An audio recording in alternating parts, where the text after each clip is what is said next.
Hello everyone. IP university के student का बड़े टाइम से था कि हमें इतनी सारी चीजें अच्छे से नहीं मिल पा रही हैं। तो मैं आप सभी आईपी यूनिवर्सिटी के बच्चों को बोलना चाहूंगा, आपके चैनल पे आपके यूनिवर्सिटी के हिसाब से, आपके चैप्टर के हिसाब से, आपके एग्जाम के वेटेज के हिसाब से सारी वीडियो डलेंगी।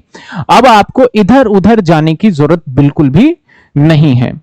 हमारी लाइव ये जो YouTube पे हम बिल्कुल सिस्टमेटिक सारी वीडियो डालने जा रहे हैं। बस आप चैनल से जुड़े रहिए। अगर किसी स्टूडेंट को लगता है कि वो उसके हिसाब से नहीं है तो डेफिनेटली डिस्क्रिप्शन में जो भी व्हाट्सएप नंबर गिवन है वहां पे भेजिए, ताकि हम उसको एनालिसिस करके आपके सिलेबस को और बेहतर तरीके से आप तक डिलीवर कर पाए। दूसरी बात, ये क्लास मैं रिकॉर्ड करके डाल रहा हूं और रिकॉर्ड मैंने लाइव क्लास जो अभी लेटेस्ट लिया था उसके हिसाब से था। अगर किसी बच्चे को बीच में मैंने किसी वीडियो में बोल दिया हो, फॉर एग्जाम्पल यूपी के बच्चे हों या दिल्ली यूनिवर्सिटी के बच्चे हों, कुछ बातें मैंने डिस्कस किया हो कि आपके डीयू में या आपके यूपी यूनिवर्सिटी में, उन बातों को आप इग्नोर करिए कि प्योरली हमने सारी चीजों को देख के यहां पे सिलेबस अपलोड कर रहे हैं। अब आपको इससे फायदा जरूर मिलेगा, आपको कहीं इधर उधर जाने की जरूरत नहीं है। होपफुली आप इंजॉय करोगे क्लास को। चलिए अब आगे आप क्लास को स्टडी करिए। तो हाँ जी स्टूडेंट, आज फंडामेंटल ऑफ इन्वेस्टमेंट कह लो या इन्वेस्टमेंट मैनेजमेंट कह लो, उसका हम एक चैप्टर स्टार्ट करने जा रहे हैं, that is analysis of risk and return. Risk and return, यहाँ पे दो शब्द है और दोनों कॉन्सेप्ट को हमें सीखना पड़ेगा। एक तो है रिटर्न, मैंने रिस्क कह दिया पहले, एक रिटर्न और फिर रिस्क है। तो कोई बात नहीं, पहले हम रिटर्न सीख लेंगे होता क्या है, फिर सीख लेंगे रिस्क क्या होता है। ठीक है ना?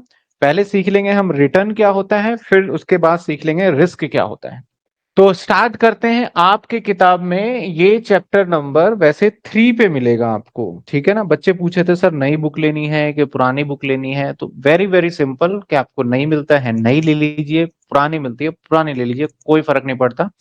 क्योंकि फाइनेंशियल मैनेजमेंट और ये फंडामेंटल ऑफ जो इन्वेस्टमेंट है, इसमें सिलेबस में चेंजेस नहीं आता कभी, क्वेश्चंस वही रहते हैं रिपीटेड। बस आपको नई बुक थोड़ी महंगी मिल जाएगी, कलर पेजेस थोड़े से बदल जाएंगे, पुरानी बुक पेज नंबर आगे पीछे हो सकता है। ठीक है? तो रिस्क और रिटर्न, इन दोनों का संबंध आपस में रहता है एक दूसरे से। तो चलिए आइए पहले हम समझ लेते हैं सर, रिटर्न एंड रिस्क क्या है। सर वर्ड है रिटर्न एंड रिस्क। तो हम एक एक करके पहले वर्ड को जस्टिफाई करेंगे। पहले हम बात करते हैं रिटर्न की। सर रिटर्न क्या होता है, समझिएगा, बिल्कुल बेसिक है। ये सब्जेक्ट ऐसा है ना जो कि हमारे डे टू डे लाइफ में हम यूज भी करते हैं, उसी को हम थोड़ा सा बुक फॉर्म में और थोड़ा सा टेक्निकल लैंग्वेज में आपके सामने रखेंगे। ठीक है? आप मुझे रिटर्न बताइएगा, कैसे रिटर्न का मतलब क्या होता है। समझिए, आपने बहुत पहले कैलकुलेट किया हुआ है। मान लो मेरे पास, मैंने बैंक में मैं एक एग्जांपल लेता जाऊंगा, आप बताते जाइएगा। बैंक में मैंने एक एफडी करवाया, तो एफडी करवाया तो यहाँ ब्याज मिलेगा। मैंने 10,000 रुपए एफडी करवाया, जिसमें से मुझे इंटरेस्ट मिला। इंटरेस्ट जो मिला वो मिला सपोज 1,000 रुपए। तो कौन बच्चा बताएगा कि मुझे कितना इंटरेस्ट मिला? सॉरी, कौन बच्चा बताएगा कि मुझे कितना इंटरेस्ट मिला? कितना तो पता है कि 1,000 है, लेकिन कितने परसेंट मिला? कमेंट में बताइए कितने परसेंट मिला।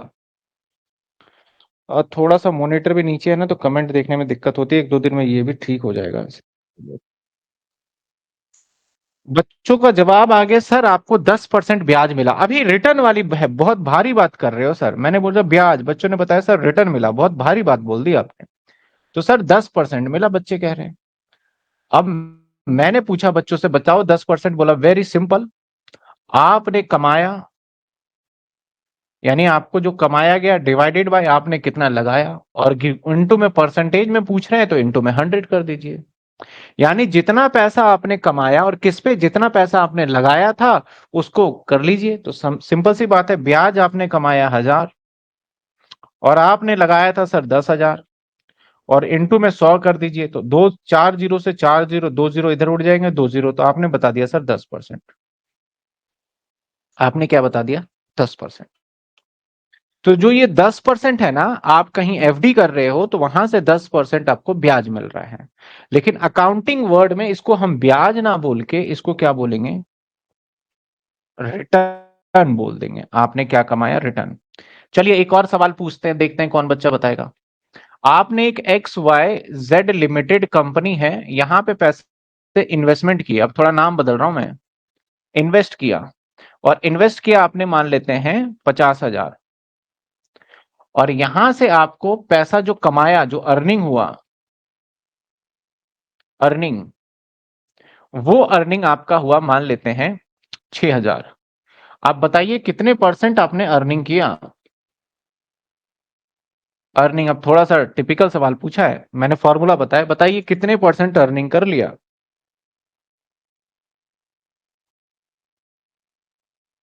बताइए कितने परसेंट अर्निंग कर लिया।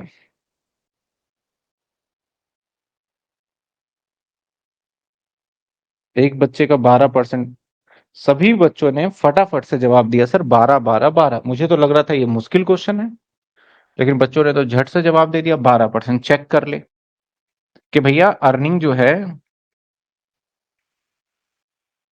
अर्निंग 6,000 कमाया और 50,000 पे इंटू में 100, कैलकुलेट कर लेते हैं। दो जीरो कैंसिल, दो जीरो कैंसिल, और बिल्कुल सही जवाब 12 आया है। हाँ, तो 12% हमारी क्या हो गई, अर्निंग। यानी हम अर्निंग कहां कहां से कमा सकते हैं। तो अर्निंग कमाने की बात करें, यानी पैसे जो कमाया जाएगा, या तो किसी कंपनी में आप पैसे लगाओगे तब, या कहीं पे आप इन्वेस्ट कर दोगे। चलो अब एक और बात पूछते हैं। मैंने एक कंपनी में 10, मैंने एक कंपनी है जिसके डिबेंचर खरीदे, डिबेंचर खरीदे कितने के, 5 लाख के, और वहां से मुझे इंटरेस्ट मिला मान लो 15,000। अब बताओ मेरा इंटरेस्ट रेट क्या है, इंटरेस्ट रेट क्या है, इंटरेस्ट रेट क्या है बताओ,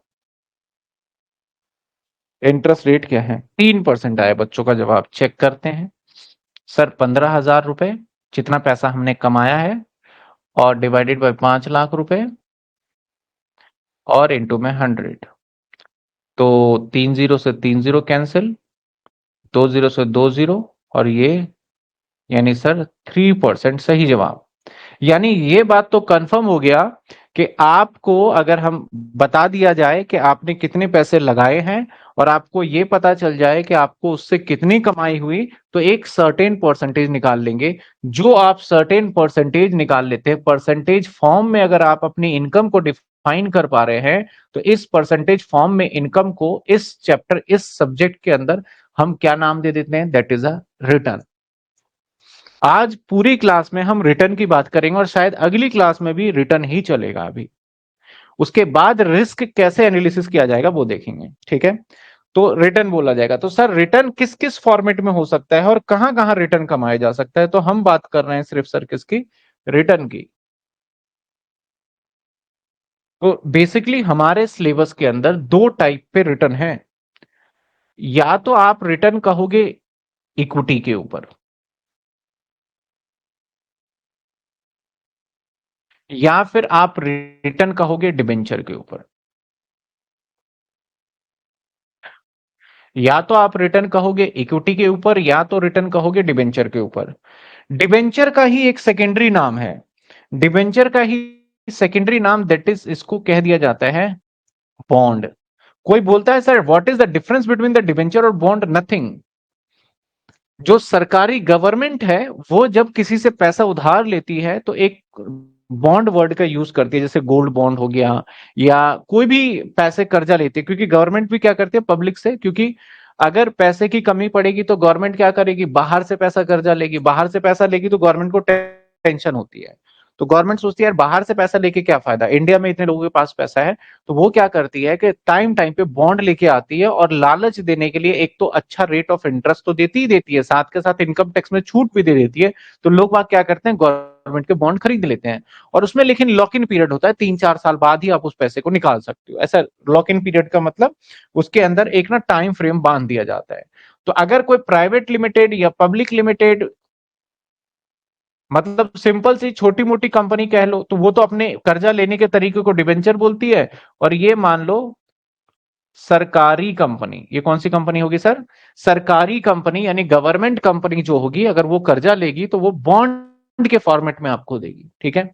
इक्विटी शेयर तो आपको सर बहुत अच्छे से पता है। सर इक्विटी शेयर क्या होता है? कंपनी का एक शेयर्स होता है जिसके अंदर कंपनी इशू वगैरह करती है। अब मैं एक सिंपल सी बात बताता हूं। मैं एक चार्ट दिखाता हूं आपको। देखो, एक शेयर दिखाता हूं क्योंकि थोड़ा थोड़ा प्रैक्टिकल करेंगे तो पता रहेगा।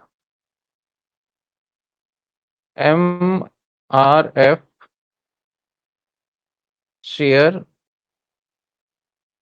अगली बार से ये रख ही लिया करेंगे, है ना। ये देखिए, होपफुली आपको विजुअल होगा। इस शेयर्स का प्राइस देखिए सर, प्राइस देखिए, मजा आ जाएगा। इस शेयर का प्राइस देखिए, एक शेयर है आपका 1,42,158 रुपए का। ये एक शेयर का प्राइस है, एक शेयर का प्राइस है, ये एक शेयर का प्राइस है। ठीक है। अब मैं अपनी बात बताता हूं। 2008 के अंदर, 8 तो नहीं, खैर 9 या 10 के अंदर अप्रोक्स, इसी शेयर्स को, जो यहां शेयर्स का प्राइस आपको दिख रहा है, इसी शेयर्स को मैंने 6,000 रुपए में खरीदा था। कितने का खरीदा था? 6,000 रुपए का। और 6,000 रुपए खरीदने के बाद फिर मार्केट और नीचे आ गई, शेयर मार्केट में कुछ दिक्कत आई, तो ये शेयर्स मैंने 5,000 रुपए यानी नुकसान में, ज्यादा शेयर नहीं खरीदा उस टाइम पे, कहां पैसे वैसे होते, तो 3 ही शेयर खरीदे थे, वो बेच दिए। अगर मैं आज वो शेयर रखता तो मेरे 18,000, आप 1.5 लाख का शेयर था, अभी 1.5 लाख भी गया था तो कितने हो जाते? 1.5 लाख को मल्टीप्लाई करते 4.5 लाख हो जाते मेरे पास।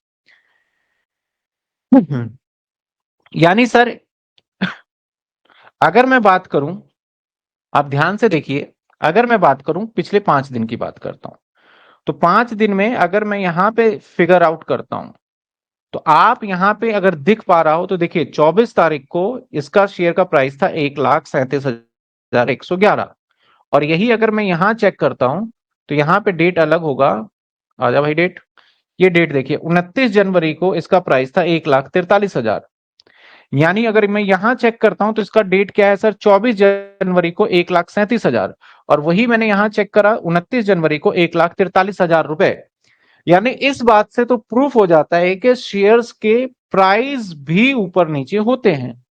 और वो ऊपर नीचे क्यों होते हैं? बेसिकली बायर और शेयर की वजह से, सेलर की वजह से। बायर सेलर जितना भी होगा, अब इस शेयर्स का पूरे जीवन काल में यहाँ पे होता है 52 वीक, यानी पूरे जीवन में ये 1,50,000 गया था। और अभी तक जो लो एक साल के अंदर 81,000 का, कुछ दिनों एक साल पहले तक ये हुआ करता था। इस शेयर को जो स्टार्टिंग में खरीदा गया ना, स्टार्टिंग में मैं बात करूं इस शेयर को खरीदने का, तो स्टार्टिंग में इस शेयर का प्राइस जो था वो 10 रुपए था, जो दैट इज फेस वैल्यू। मैं अभी दिखा देता हूं आपको। आ, कहाँ दिखाएं आपको, कहाँ दिखाएं थोड़ा बहुत। और ये सारी चीजें आपके काम की चीजें हैं जो कि देखना पड़ेगा। यहां देख लीजिए, आपने देखा होगा कई बार रील या शॉर्ट को करते करते ऐसे आ जाता है, स्टॉक मार्केट से पैसा कमाना चाहते हैं तो हम बताएंगे। उनको कुछ नहीं पता ज्यादा चीजें, बस वो आपको गुमराह कर देते हैं। एक्चुअल देखिए, वो ये दिखाएंगे ये पैटर्न है वो पैटर्न है, ऐसा कुछ भी नहीं है भैया। मैं लास्ट में बताऊंगा कि एक्चुअल क्या मायने रखता है ये शेयर मार्केट, क्योंकि मैं तो काफी टाइम से हूं और मैंने कई सालों से तो छोड़ दिया। अब देखो, यहाँ पे अगर मैं बात करूं इसका फेस वैल्यू, मैं दिखाना चाह रहा था आपको। फेस वैल्यू कहाँ है भैया इसका? फेस वैल्यू, चलिए दूसरे पे दिखाते हैं आपको। फेस वैल्यू लिखते हैं, एक शेयर था कितने का? MRF IPO लिखते, आईपीओ प्राइस, आईपीओ प्राइस कितने का था? आया भाई कहीं आईपीओ प्राइस? 26 साल पैसे, ये देखिए, ये शेयर 11 रुपए का था 26 साल पहले, और फिर धीरे धीरे ये कितने का हो गया? पूरे 1.5 लाख रुपए का हो गया। सर ऐसा क्यों हुआ? मैं बताता हूं ऐसा क्यों हुआ, आप समझिएगा, बातों को पूरे तरीके से समझना है। हुआ ऐसे था इस शेयर्स के साथ कि ये शेयर जो था ना, बहुत कम नंबर शेयर है। बेसिकली एमआरएफ वही कंपनी है, बहुत सारे शेयर्स के एग्जांपल हो सकते थे, मैंने एक सिंपल सा एग्जांपल एमआरएफ का लिया। एमआरएफ वही कंपनी है जो कि टायर बनाती है, आपने देखे होंगे कार के टायर, स्कूटी के टायर, बाइक के टायर, हवाई जहाज के टायर, तो ये टायर बनाने वाली कंपनी है एक तरीके से। तो एमआरएफ ने क्या किया था कि अपने शेयर 11 रुपए में दिए स्टार्टिंग में। कितने साल पहले, देखो बहुत सालों पहले, जबकि 11 रुपए की वैल्यू भी बहुत ज्यादा थी। 11 रुपए की भी वैल्यू बहुत ज्यादा थी। कंपनी ने 11 रुपए का दिया। और लेट्स सपोज एक एग्जांपल हम देखते हैं कि कंपनी के पास जो नंबर ऑफ शेयर्स कंपनी ने इशू किए थे, सपोज करो 1 लाख शेयर इशू किए थे, मैं मान रहा हूं 11 रुपए का।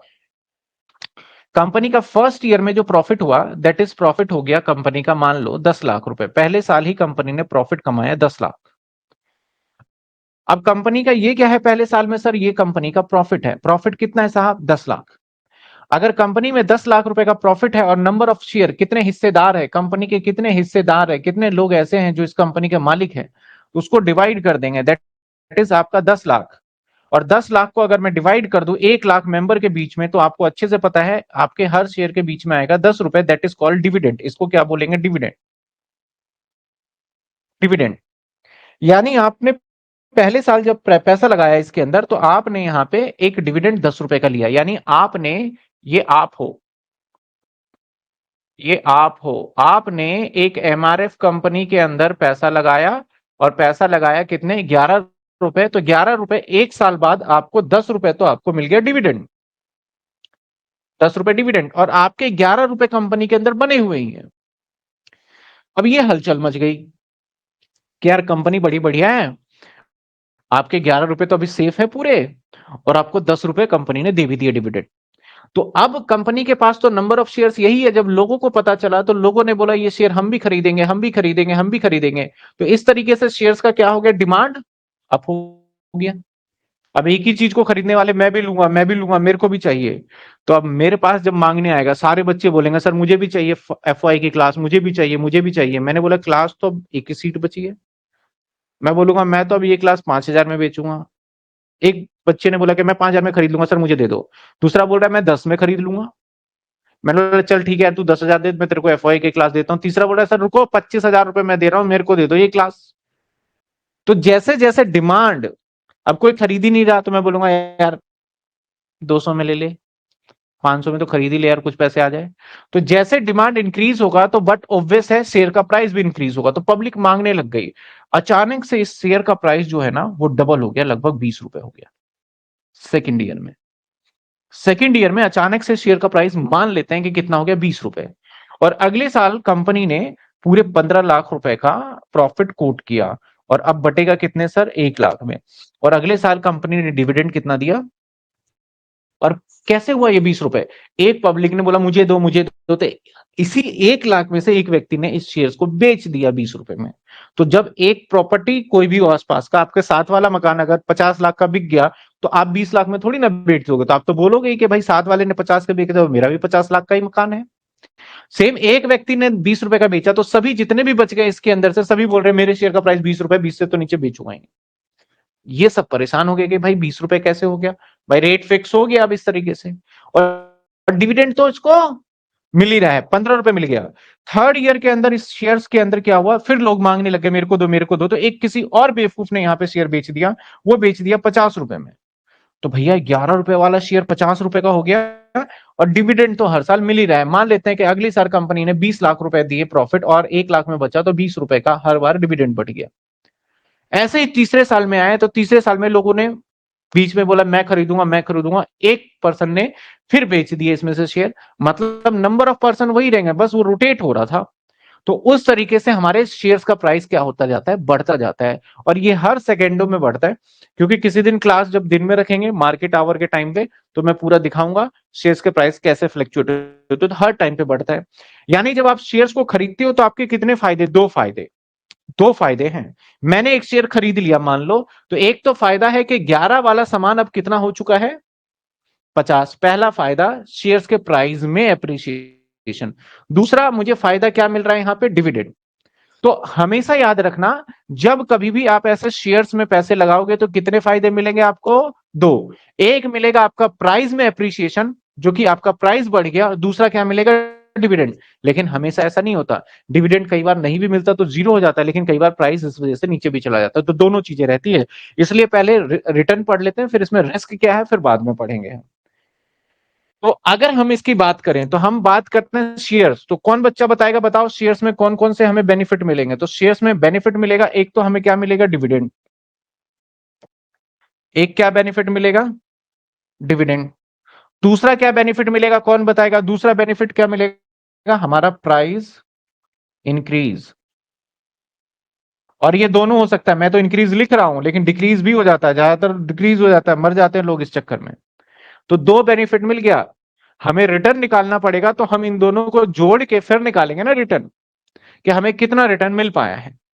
तो अगर देखा जाए तो एक क्या रिटर्न होगा, डिविडेंड हमें मिलेगा इनकम के तौर पे, और एक प्राइस इंक्रीज। सेम अगर मैं बॉन्ड की बात करूं तो बॉन्ड में भी दो बेनिफिट होंगे।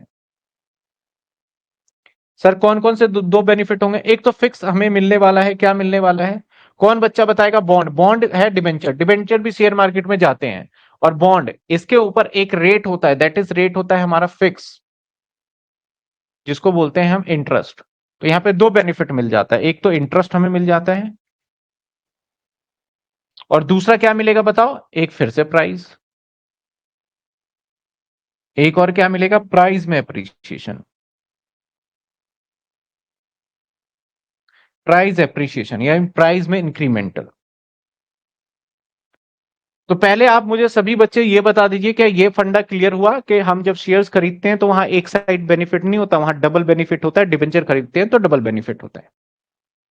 शेयर्स में क्या होगा, एक डिविडेंड के फॉर्मेट में, और एक जो शेयर्स का प्राइस इंक्रीज होगा। और जो दूसरा हमारा डिबेंचर में, एक फिर से प्राइस इंक्रीमेंट, और एक आपका दूसरा हो जाएगा इंटरेस्ट के format. Sir tax deduction expense, bond, TDS की बात कर रहे हैं, यहां पे टीडीएस वगैरह का पंगा नहीं है, ये मान के चल रहे हैं अभी हम, ठीक है ना। टैक्स का कोई लेना देना ऐसा नहीं है, ये मान के चल रहे हैं, क्लियर है। अब मैं बात करूं ना, तो जब प्राइस इंक्रीज होता है ना, तो आप अगर 10 का शेयर लेके, आप 11 का शेयर लेके 50 का शेयर पड़ जाते हो ना, तो उसमें गवर्नमेंट बोलती है कि हम, गवर्नमेंट आपके पीछे पड़ जाती है, आपने फायदा कमाया, पैसा दीजिए। गवर्नमेंट का तो मतलब टैक्स डिपार्टमेंट का तो काम ही है कि आप जहां प्रॉफिट कमाएगी, गवर्नमेंट बोलेगा लाओ हमारा हिस्सा। हमारा हिस्सा मतलब हमारा टैक्स का पैसा। तो जब कभी भी प्राइस इंक्रीज होता है तो वहां पे गवर्नमेंट लगा देती है कैपिटल गेन। वहां पे क्या हो जाता है, कैपिटल गेन। और जब डिविडेंड होता है, ये तो डिविडेंड इनकम ही है। सेम यहां प्राइस इंक्रीज होगा तो क्या हो जाएगा हमारा सर, कैपिटल गेन। ये छोटे छोटे टर्म्स यूज होंगे जो कि एक बार आपको समझ में आ जाए तो चैप्टर तो एकदम फ्लो में जल्दी से खत्म हो जाएगा। कैपिटल गेन, शेयर्स के प्राइस में इंक्रीमेंट होगा, कैपिटल गेन। बॉन्ड या डिबेंचर के प्राइस में इंक्रीमेंट होगा, कैपिटल गेन। और जो उससे इनकम आएगा वो तो रिटर्न रहेगा, ठीक है। दो बातें और समझानी है। चलिए मान लेते हैं एक एक्स वाई जेड लिमिटेड का इक्विटी शेयर कैपिटल, जिसका फेस वैल्यू 100 रुपए मान लेते हैं, ठीक है। और यहां से आपको डिविडेंड मिला, और वो मिला आपको 5 रुपए। तो आप बताइए कितने परसेंट आपको यहां से इनकम मिला, कितने परसेंट इनकम मिला, ये बताइए। उस शेयर्स का फेस वैल्यू 100 रुपए था, कितने परसेंट रिटर्न मिला, बताइए फटाफट कमेंट में। सर आई मीन टू से द टैक्स में बेनिफिट मिल जाता है, डिबेंचर बिल्कुल मिलता है, वो तो मिलेगा ही, इंटरेस्ट का बेनिफिट कंपनी को मिलेगा। लेकिन एज अ बीइंग इन्वेस्टर हमें कोई बेनिफिट नहीं मिलेगा, हमारे लिए तो ये इनकम माना जाएगा। इन्वेस्टर, हम सारे का सारा चैप्टर ये कंपनी के पॉइंट ऑफ व्यू से बिल्कुल नहीं करेंगे, सारा का सारा इन्वेस्टर के पॉइंट ऑफ व्यू से पढ़ने वाले हैं। अनमोल का, खुशी का, सभी बच्चों का लगभग लगभग फटाफट फटाफट जवाब आ गया। सर आपका जो डिविडेंड का इंटरेस्ट है ना, यानी डिविडेंड परसेंटेज की बात करें तो दैट इज 5%। बिल्कुल सही जवाब। अगला point, same question X Y Z, face value इसका 10 रुपए है, लेकिन आपने इस शेयर्स को 10 में नहीं खरीदा, आपने इस शेयर्स को मार्केट प्राइस पे खरीदा। और मार्केट प्राइस पे इस शेयर्स को आपने खरीदा मान लेते हैं 20 रुपए पे, और आपको उसके ऊपर इनकम हुआ, जो इनकम कह लो, डिविडेंड कह लो, डिविडेंड हुआ, जो आपको उस पर डिविडेंड मिला, वो मिला मान लेते हैं ₹4। अब बताइए आपको कितने परसेंटेज, उस शेयर्स का प्राइस था हमारा कितना, ₹20, मतलब ₹10 फेस वैल्यू, और प्राइस कितना था मार्केट में 20। हमने जब शेयर खरीदा तो हमने अपने पॉकेट से खर्चे कितने, ₹20, और डिविडेंड उसमें मिला ₹4। तो आप बताइए कितने परसेंट आपने कमाई करी है, मैं आपसे सिंपल पूछना चाहता हूं। आयुष का जवाब आया सर 20%, बिल्कुल सही। यानी सर आपने जवाब निकाला 4/20 इंटू में 100, दैट इज अ 20%। तो अब यहां दोनों जगह पे देखोगे परसेंटेज निकालने का तरीका है, कंपनी 20% नहीं बोलेगी, कंपनी बोलेगी इस ने डिविडेंड डिक्लेयर किया है, वो हमेशा फेस वैल्यू पे बोलेगी कि इतना परसेंट, और फेस वैल्यू पे निकाले तो वो बनेगा हमारा कितने परसेंट सर, 40%। अगर हम मार्केट प्राइस पे डिविडेंड निकाले तो इसको हम नॉर्मल डिविडेंड ना बोल के, डिविडेंड परसेंटेज बोल के, इसको बोलेंगे डिविडेंड यील्ड। डिविडेंड क्या बोलेंगे, यील्ड, नया वर्ड आ गया यील्ड। यील्ड का मतलब है जो मार्केट पे आपने पैसे फंसाए उसके ऊपर अपना आपने एक रिटर्न निकाला, that is a dividend yield. और वो मतलब जैसे कि जो कंपनी का एक फेस वैल्यू था, एक पार वैल्यू था, उसके ऊपर उसने सारा काम किया, दैट इज उसको क्या बोला जाएगा हमारा, उसको बोला जाएगा हमारा डिविडेंड का परसेंटेज, यानी कितने परसेंट आपको डिविडेंड मिला। तो पहले दोनों बात में समझिए, मैंने बोला कि मेरे को 4% डिविडेंड मिला है तो इसका मतलब फेस वैल्यू पे मिला होगा। मैंने बोला मेरा डिविडेंड यील्ड है 4%, तो इसका मतलब मार्केट प्राइस पे मैंने कैलकुलेट किया है। क्या ये बात आपको समझ में आई? यानी जब कभी भी हम मार्केट प्राइस के ऊपर कैलकुलेट करेंगे, जब कभी भी हम मार्केट प्राइस को, मार्केट प्राइस को हम पता क्या बोलते हैं, P0। मार्केट प्राइस को हम बोलते हैं P0 के नाम से। जब मार्केट प्राइस पे होगा तो वहां पे यील्ड निकलेगा, और जब हमारा फेस वैल्यू पे निकलेगा तो वहां पे हमेशा क्या निकलेगा, एक परसेंटेज दे देंगे उसका नाम। यानी यहां पे इस चैप्टर के अंदर जब हमें पैसे को निकालना होगा तो यील्ड भी निकालने को बोला जा सकता है, परसेंटेज भी निकालने को बोला जा सकता है। अभी तक हमने ये चीजें पढ़ा, फटाफट से देखते हैं सर रिटर्न का फॉर्मूला क्या है। रिटर्न का बड़ा सिंपल सा फॉर्मूला है। रिटर्न का मतलब होता है हमारा कि आपने कितना पैसा डिविडेंड कमाया, या मैं सिंपल सी बात करूं इनकम, प्लस कर दीजिए आपको कितना एप्रिसिएशन मिला, यानी सर P1 माइनस में P0, और डिवाइडेड कर दीजिए आप P0 इनटू 100। सब चीजों को समझ लेते हैं। इनकम का मतलब क्या है, मैंने बताया ना दो इनकम होते हैं आपके, तो इनकम का मतलब क्या है, इनकम का मतलब दैट इज आपका डिविडेंड हो सकता है, या फिर आपको जो इंटरेस्ट मिल रहा है।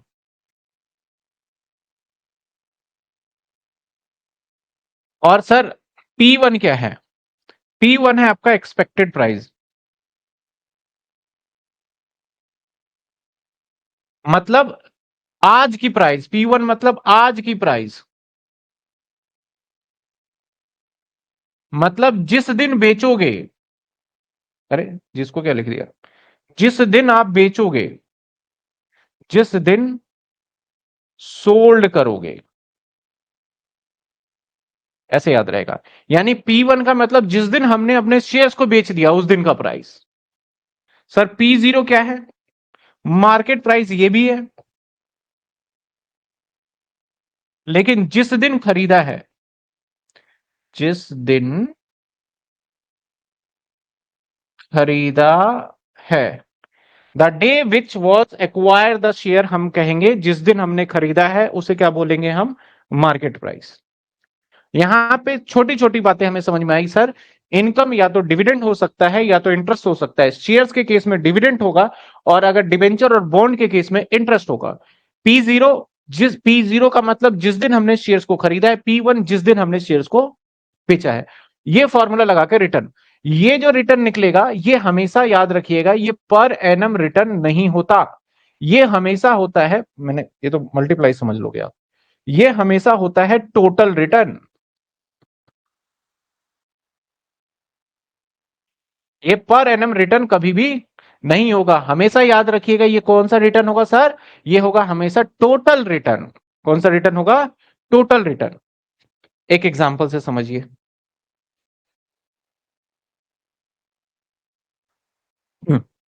मान लो मैंने P0 बताया, एक शेयर्स खरीदा मैंने ₹100 का, और मैंने P1 बताया, और P1 बताया 120 रुपए का, और मैंने डिविडेंड बताया आपको, डिविडेंड बताया मैंने 10 रुपए का, और जो मैंने ये खरीदा था ये 2010 के अंदर खरीदा, और वो ये जो बेचा ये 2015 के अंदर बेचा। तो यानी मैंने एक 2010 के अंदर शेयर 100 रुपए का खरीद के और 2015 ठीक 5 साल के बाद बेच दिया, कितने का? 120 रुपए का। तो मुझे यहां पे बताइए आपने कितना कैपिटल गेन किया है, मुझे बताइए यहां शेयर्स के प्राइस में कितना इंक्रीमेंट हुआ है, फटाफट से कमेंट में बताइए आप। डिविडेंड कैलकुलेट कंपनी वाले फेस वैल्यू के अकॉर्डिंग बोलते हैं, बट हम तो कंपनी के हिसाब से नहीं सोचेंगे, इन्वेस्टर के हिसाब से सोचेंगे। जल्दी जल्दी जवाब दीजिए, क्योंकि मैं चीजों को रटवाना नहीं चाहता, मैं चाहता हूं आपको कि बातों बातों में समझा दिया जाए, तो मेरे लिए ज्यादा बेनिफिट रहे। तो विपिन ने बोला सर 20 रुपए, किसी ने 30 भी बोला, 30%, परसेंट नहीं, मैं जानना चाहता हूं मेरे शेयर्स का प्राइस कितना इंक्रीमेंट हुआ 5 सालों में। तो जवाब है सर 5 सालों में शेयर्स की प्राइस तो 20 रुपए ही बढ़े हैं।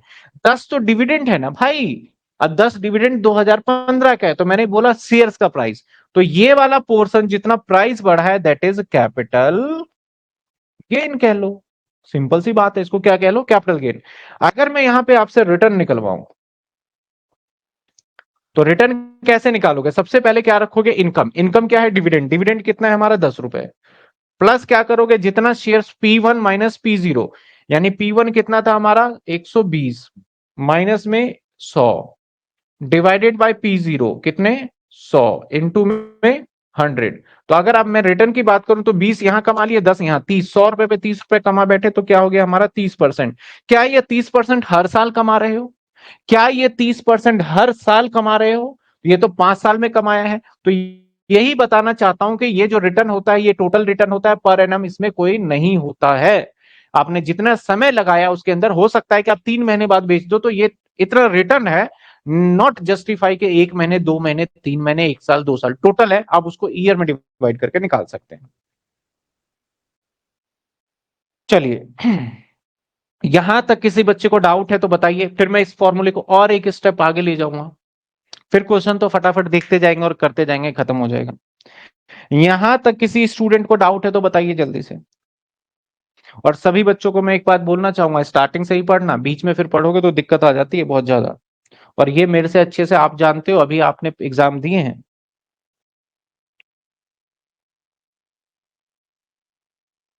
किसी स्टूडेंट को रत्ती भर भी डाउट हो तो बताइए। नो। खुशी का जवाब आ गया, सुमित का जवाब आ गया। चलिए सर, यानी किसी भी स्टूडेंट को यहां तक कोई डाउट नहीं, यानी मैं समझ रहा हूं कि बच्चों को न्यू सब्जेक्ट थोड़ा थोड़ा मैं समझाने में कामयाब हो पा रहा हूं, कि उनको दिक्कत नहीं हो रही है। चलिए इस फॉर्मूले को और तोड़ते हैं, यानी रिटर्न देखा जाए तो रिटर्न को इसने कैसे डिफाइन किया? इनकम, मैं ऐसे भी बोल सकता हूं इनकम। इनकम की जगह पे मैं अगर शेयर्स लेके चलूं ज्यादातर, that is dividend. Dividend divided by P0, और इसमें अगर मैं प्लस कर दूं capital gain divided by P0। इन दोनों को अगर मैं अलग अलग निकाल लूं जस्टिफाई करके, यानी इन दोनों को मैं चाहता हूं कि मैं अलग अलग निकाल दूं, तो बात तो एक ही होगा, इंटू में 100, और यहां भी इंटू में 100। तो अगर मैं इन दोनों को अलग अलग निकालूं तो क्या कोई आंसर पे फर्क पड़ेगा? बताइए, इतने सारे स्टूडेंट है, मैथमेटिक्स के स्टूडेंट बैठे हुए हैं यहाँ पे, जिन्होंने बहुत अच्छे से पढ़ाई करी हुई है, तो मुझे बताइए अगर मैं यहाँ पे निकालूं तो कोई फर्क पड़ेगा हमारे आंसर पे? पहले बताइए, यहां तक करें, अगर ऐसे तोड़ करके करूं तो क्या हमारे आंसर पे कोई फर्क पड़ेगा? एक बच्चा पूछना चाह रहा है कि सर हमें ये बताओ कैपिटल गेन क्या है? सर यहाँ पे कैपिटल गेन क्या है? सर कैपिटल गेन क्या है? तो भाई साहब कैपिटल गेन है हमारा P1 माइनस में P0, यानी जितने का आपने शेयर्स को बेचा और जितने का खरीदा उसके बीच का अंतर, डिफरेंस, P0 आपको पता है। यहां तक क्या इन दोनों में आंसर सेम आएगा या अलग अलग आएगा? बच्चे कह रहे नो नो नो। अब नो का मतलब मैं हो गया कंफ्यूज। विपिन ने कहा नो इफेक्ट, यानी बच्चे कहने चाहते हैं सेम आएगा। सर मैंने अभी ज्वाइन किया है, क्या ये रिकॉर्डिंग बिल्कुल आधे घंटे से 1 घंटे के अंदर आप लाइव सेक्शन में जाएंगे, रिकॉर्डिंग मिल जाएगी आपको, आपको कोई इंतजार नहीं करना। नोट्स में थोड़ा सा मान सकता हूं कि एक आध दिन का डिले हो जाए, क्योंकि जो हम नोट बनाते थे उसमें थोड़ा सा मतलब मिल जाएगा नोट्स, ऐसा नहीं है, थोड़ा सा वीडियो से देख के मैनेज कर लीजिएगा, एक आध दिन की बात है। डिविडेंड एक शेयर पर भी मिलता है, बिल्कुल एक शेयर पे भी डिविडेंड एक शेयर पे ही तो मिलता है, और उसको मल्टीप्लाई कर लेते हैं जितने नंबर ऑफ शेयर्स होते हैं। मान लो मैंने बोला मेरे को 5 रुपए डिविडेंड मिला, तो पूरे पे नहीं बताया, एक शेयर पे बोला जाता है, और 5 रुपए जितने मेरे पास अगर 1000 शेयर है तो मैं 5 से मल्टीप्लाई करके टोटल 5000 बोल दूंगा। हाँ बिल्कुल, नोट करेंगे, आराम से करेंगे सारी बातों को नोट। अब बच्चे कह रहे हैं सेम है, बिल्कुल सेम है, बिल्कुल सेम है, तो चलिए अब इसको क्या बोलेंगे, एक नाम मैं नया इसका सोच के आया हूं, इसको बोलेंगे सर डिविडेंड यील्ड। यानी अगर आपसे क्वेश्चन में पूछ लेता है कि मुझे डिविडेंड यील्ड का फॉर्मूला मतलब डिविडेंड यील्ड बताओ, तो मैं झट से क्या करूंगा, इतना ही पोर्शन सॉल्व करके दूंगा। अगर मेरे से पूछ ले कि आप बताओ मुझे कैपिटल गेन यील्ड, तो मैं झट से कितना सॉल्व करके दूंगा, मैं सिर्फ ये वाला पोर्शन सॉल्व करके दे दूंगा। अगर मेरे से पूछा जाए रिटर्न ऑन, जिसको इसको हम रिटर्न ऑन होल्डिंग भी बोलते हैं, रिटर्न ऑन होल्डिंग भी बोला जाता है, टोटल कितना होल्ड करने पे रिटर्न कमाया आपने बोला जाता है। तो अगर मैं आपसे टोटल रिटर्न पूछूं, भैया सिंपल रिटर्न बताओ, तो दोनों का ही निकालना है। अगर डिविडेंड यील्ड पूछूं तो इसका बता देना है, कैपिटल यील्ड पूछूं तो इसका बता देना है, इस तरीके से अलग अलग बता देंगे। इसको होल्डिंग पीरियड रिटर्न भी बोलते हैं। यहां तक क्लियर है क्या, ऐसे कर पाओगे आप?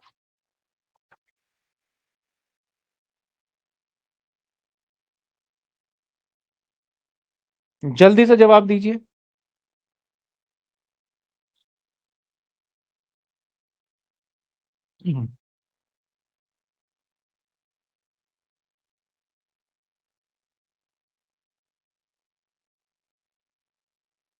यस सर, हम ऐसे तो बड़े आसानी से कर सकते हैं।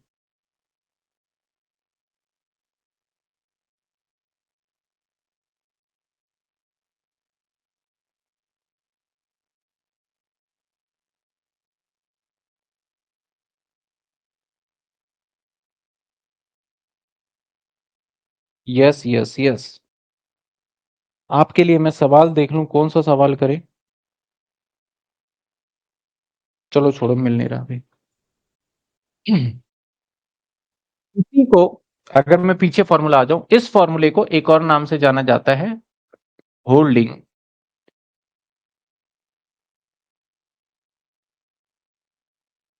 रिटर्न,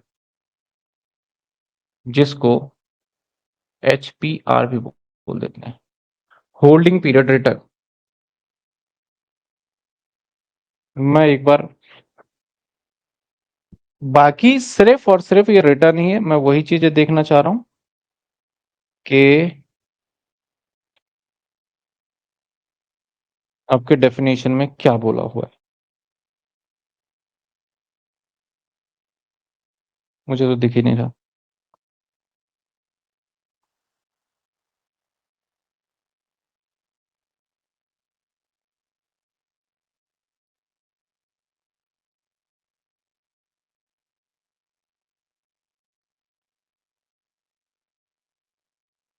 हाँ, होल्डिंग पीरियड रिटर्न, ठीक है।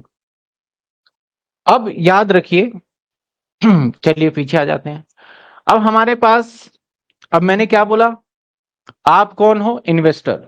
इन्वेस्टर का मतलब आप किसी कंपनी के शेयर्स खरीदोगे, आप किसी कंपनी के डिबेंचर में पैसे लगाओगे, तो आप अपने हिसाब से सोच के बताना ये आपके लिए एसेट्स है या लाइबिलिटी है। कंपनी, मैं आपके लिए पूछ रहा हूं, कंपनी के लिए नहीं पूछ रहा, मैं आपके लिए पूछ रहा हूं, इसे आप एसेट्स बोलोगे या लाइबिलिटी बोलोगे, जवाब दे दो फटाफट से अगर आपको समझ में आया। तो ये एसेट्स है लाइबिलिटी, क्योंकि पूरा का पूरा कॉन्सेप्ट हमें एज अ इन्वेस्टर बन के सोचना पड़ेगा। आपके लिए एसेट्स है या FM मेड भी है था?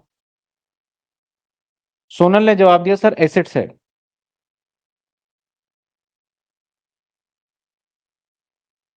एसेट्स, एसेट्स, सभी बच्चों को यह समझ में आ गया। सर अगर आप इसे एसेट्स बोल रहे हैं तो इसका मतलब इन दोनों एसेट्स को, जो दो एसेट्स हैं, अब इसको बोल सकते हैं हम financial assets.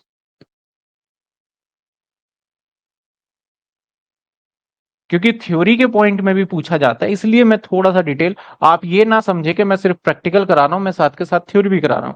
Sir financial assets कौन से हैं? अगर जहां इक्विटी शेयर में लगाया, जहां आपने बॉन्ड में लगाया, जहां आपने डिबेंचर में लगाया, जहां आपने एफडी में लगाया, यानी जहां पे आप पैसे लगा के और आप रिटर्न कमाना चाहते हो, उसको एक फाइनेंशियल एसेट्स के नाम से पुकारा जाएगा, बुलाया जाएगा, कॉल किया जाएगा। समझ में आई बात आपको? यानी सर रिटर्न निकालने का फॉर्मूला तो बड़ा ही आसान बताया आपने, इनकम और ये कैपिटल गेन, एक तरीके से बोल दो सर, इनकम और कैपिटल गेन और P0 कर दो, ये आ जाएगा।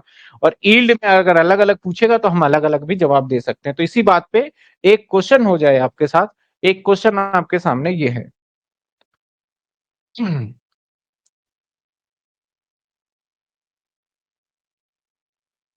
जिनके पास अभी बुक नहीं है, मैं सामने दिखाई रहा हूं, मैनेजेबल है, ठीक है। एक क्वेश्चन है, मैं क्वेश्चन पढ़ दूंगा और मैं आपसे सॉल्यूशन चाहूंगा। कौन बच्चा करके बताएगा? कहता है mister Mishra purchase a share, RTL limited का शेयर खरीदता है और खरीदते टाइम पे उसका प्राइस है सर 950 रुपए का, और ही sold the share after receiving dividend income 50।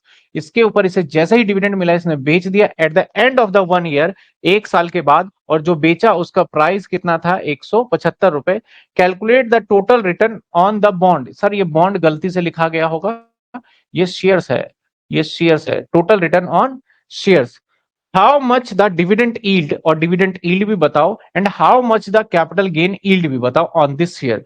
यानी सर एक तो टोटल भी बताओ, और एक डिविडेंड यील्ड भी बताओ, और एक कैपिटल यील्ड भी बताओ। तो पहले मुझे आप टोटल बता दीजिए, बाकी तो मैं बता दूंगा। कौन कौन बच्चा टोटल बता सकता है? देखते हैं इतना समझाने के बाद किसको समझ में आया। बिल्कुल ओवर और टाइम टोटल रिटर्न कोई बता पाएगा? मैं यहाँ पे सवाल आपके लिए थोड़ा बना भी देता हूं। सर यहाँ पे P0 जो है वो खरीदा कितने का था? 950 का। यहाँ पे सर P1 जो बेचा था वो कितने का बेचा? 1075 का। और यहाँ पे सर डिविडेंड जो है, डिविडेंड है सर दैट इज 50 रुपए। आप मुझे बताइए होल्डिंग पीरियड रिटर्न यानी एचपीआर होल्डिंग पीरियड रिटर्न बताइए कितना होगा? पहले तो मैं होल्डिंग पीरियड रिटर्न का फॉर्मूला लिख दूं, रिटर्न बोल लो इसको, क्या इनकम, मैं इनकम तो है नहीं, यहाँ डिविडेंड है तो मैं डिविडेंड लिख दूं। चलो पहले आपसे जानना चाहता हूं, आप बताइए कैलकुलेटर पे कितना कैलकुलेट करते हैं? सब कुछ बता दिया, देख लो आप।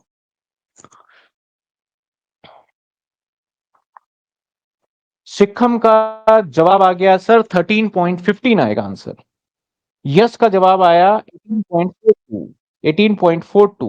मैंने टोटल रिटर्न पूछा है, जब एचपीआर पूछ रहा हूं तो दोनों पूछ रहा हूं, ये बात ध्यान रखिएगा। एक जब डिविडेंड यील्ड पूछ रहा हूं तो एक हिस्सा पूछ रहा हूं, जब कैपिटल गेन यील्ड पूछ रहा हूं तो दूसरा हिस्सा पूछ रहा हूं। 16, 18, आयुष का है 16, यानी 18.2 के ज्यादा बच्चे हैं। और भी निकालिए निकालिए।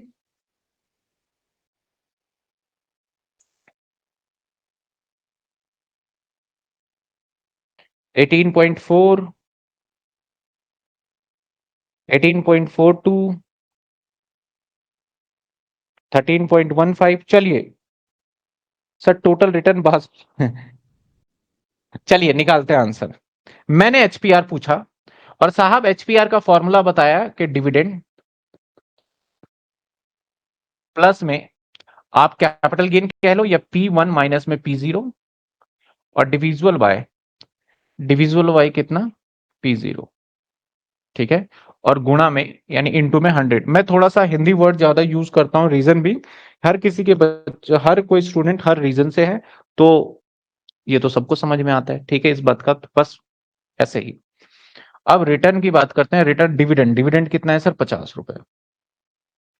P1 कितना है सर? P1 1075, ये ब्रैकेट में minus P0 950 divided by P0 कितना है?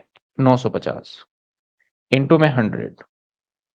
तो सवाल को सॉल्व कर लेते हैं। माइनस 950 डिवाइडेड बाय 950, और sorry 1075 minus 950 plus 50 divided by 950 into में 100। तो भाई जिस बच्चे का जवाब था उसके लिए तालियां बजाइए, 18.42 जिस बच्चे ने जवाब दिया था उसका जवाब सही है, बाकी बच्चों का आंसर जो मैंने पूछा था वो गलत हो गया। 18.42 आंसर एकदम करेक्ट है। यहां समझ में आया या नहीं आया? क्योंकि यहां 3 क्वेश्चंस पूछे गए हैं, बच्चों ने अपना दिमाग लगाया होगा। एक आंसर डिविडेंड यील्ड है, एक आंसर कैपिटल गेन यील्ड है, और एक आंसर है टोटल रिटर्न ऑन इक्विटी। तो एक ये जवाब देना था, दूसरा ये, और तीसरा ये। मैंने पहला जवाब दे दिया, पहला पॉइंट कर दिया है। किसी बच्चे को कोई डाउट पहले पॉइंट में? 18.42 किसी बच्चे को पहले पॉइंट में डाउट बताइए।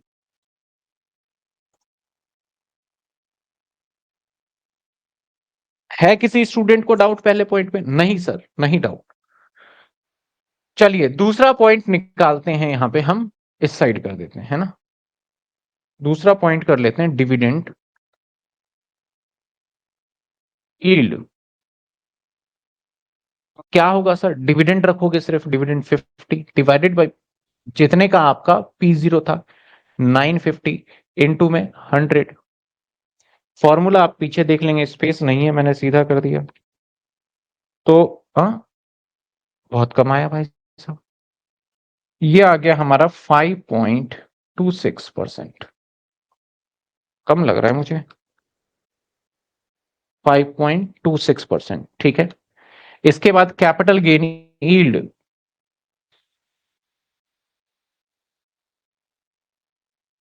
कैसे निकालोगे सर? कैपिटल गेन कितने का हुआ? दैट इज 1075 माइनस कर दो आप 950 और डिवाइडेड बाय 950 इंटू 100। होपफुली आपको दिख रहा होगा, नहीं दिख रहा तो मैं साइड कर देता हूँ। 1075 minus 950 divided by 950 into, sir ये आ गया 100, 13.15। अब इन दोनों को अगर जोड़ेंगे तो वही आएगा 18.42। आप जोड़ के देख सकते हैं।